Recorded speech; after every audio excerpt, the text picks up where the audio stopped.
Right now it's about 20 degrees out, and I'm pretty sure my testicles just migrated to my armpits, but there's really nowhere I'd rather be. This is Jason Drives.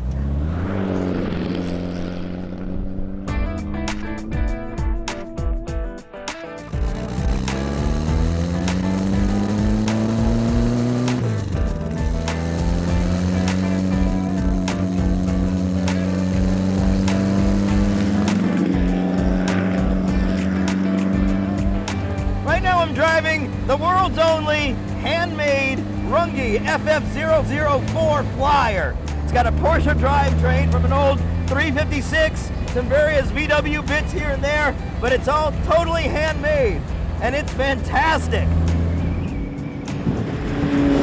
So what's especially interesting about this particular car, and all the cars that Chris is building in his little workshop, they're descendants of a very particular kind of car that hasn't really existed since the end of World War II.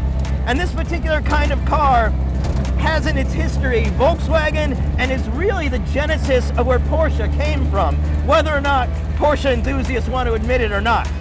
Right after World War II, things didn't go that hot for the Germans. But what they did have was a lot of scrap aluminum from the aircraft industry, and a whole bunch of old chassis and engines and cars, mostly that were Volkswagen Kubelwagens, the Jeep version of the Beetle that was made all throughout World War II by the Germans. They would hand hammer bodies, and these bodies were often beautifully aerodynamic in a kind of naive folk aerodynamic way. They didn't have wind tunnels or anything like that, so they just kind of did it the way that just felt right. And seeing these old post-World War II VW specials is what inspired Chris to realize that he might be able to build a car like that himself.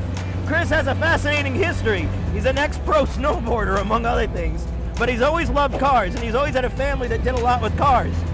So he saw what these guys used to do and realized if a guy can build a car body by hammering aluminum over a tree stump, I could probably figure out how to do that myself. And he did.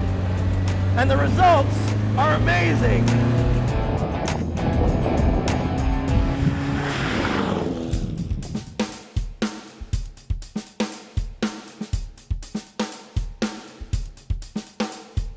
So it starts, I guess, with you draw a picture, right? Yeah, typically I sketch something out.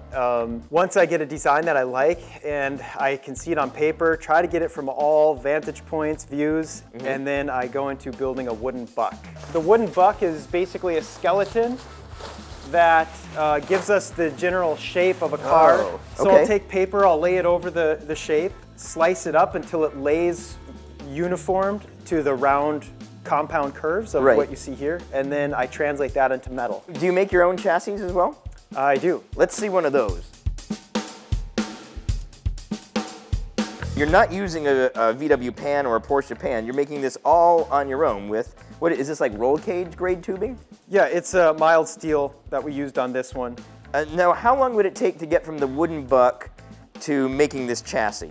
That's an interesting question because I've designed the chassis that's interchangeable with my different models. So I have 3 or 4 different designs that'll fit right onto this chassis. So the buck drawings take me a couple weeks. This takes me about 4 to 6 weeks. What's the next step when it comes to making the body? So we go back to the buck and we take measurements off the buck of where the belly pan will end up. And then we start shaping the aluminum tubing. You take the buck, you're bending tubes to match the ribs on the buck, and what you end up with is like a wireframe version of what the car will look like. Yeah, and it doesn't provide structural support necessarily, but it stiffens up the entire skin that goes over it, and it makes it very rigid. How do you go from a flat sheet of aluminum to something that fits these fairly complicated compound curves here? Yeah, so like we mentioned earlier, I'll take and make a paper template first. The tools that I have access to will direct me to make a panel in sections and then weld it together.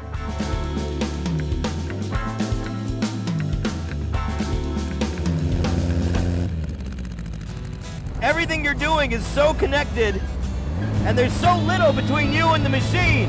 And I know that's a cliche that gets thrown around a lot, but holy hell, is it true? You can't get any more connected with this machine unless you accidentally make a mistake and sit on the gear shift. There's nothing in between you and the way this car is actually running and working. Everything is super direct and super mechanical. The engine is actually bigger than a regular Porsche 356 engine, which it's based on. It's making about 120 to 130 horsepower, and that doesn't sound like a whole lot of power until you remember this car weighs about 1,200 pounds. When you lay on it, it fucking goes.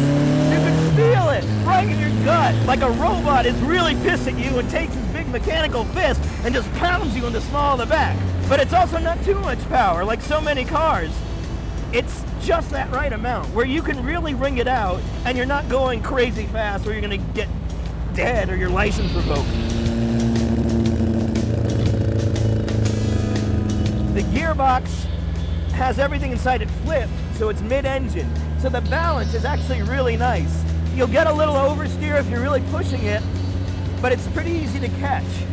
He's got his own special suspension setup in the front, and he's got his own like rubber bump stop setup that actually provides a little bit of the springing as well. And even though we're sitting on metal seats that are basically like tractor seats, it's actually not as punishing as you think.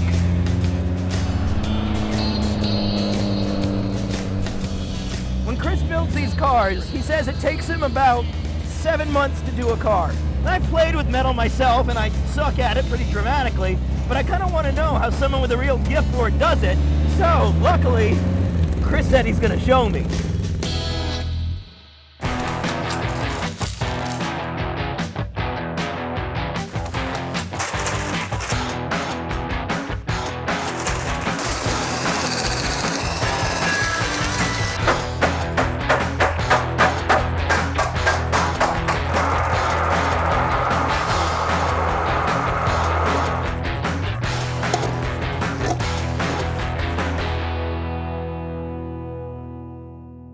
This has all been amazing. I'm stunned that we went from a flat piece of metal and just hammering and these two tools to get something that actually looks like this now. So Chris, thanks again for everything. It's been a real pleasure. This has been a super big treat for me to actually drive these cars and see how they're made. For everybody else watching out there, remember, subscribe to the Jalopnik channel because we appreciate it, and thanks for watching.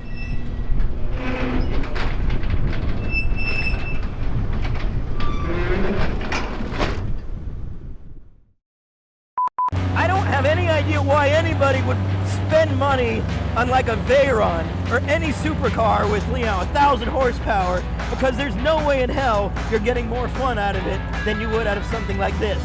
Why do rich people waste their money on supercars when they can find amazing artisans like this and have them hand make something that's just for them? If you want perfection, then sure, buy your Veyron or whatever the hell. But if you want soul or something that actually matters, where you can feel the love of a person, something like this gets every little bit of that.